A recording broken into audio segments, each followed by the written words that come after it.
One of the biggest sellers for this succulent area is just getting a succulent mix. So basically we get to pick out which ones you're gonna get when you place your order, but we make sure that it's a variety of styles and colors and shapes and sizes. And what's exciting is you just never know what you're gonna get. It might be something that we don't even have in the catalog, but we're gonna sneak one in so you can get a sneak preview of it. That's what's exciting, because even though there's like, I don't know, 128 varieties, you know, we're always producing to get more in the catalog. I think our goal is to try to get like 5 new varieties in the catalog every year. So we've got a lot of them out here in our greenhouse that, you know, would be a sneak preview, because we're working on them to get enough production to get in the catalog basically.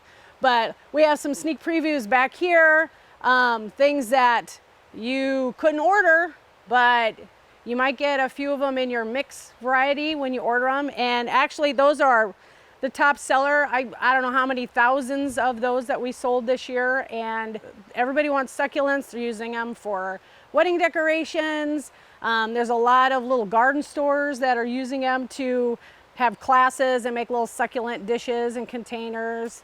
I've seen magazines, people are using them in wedding bouquets.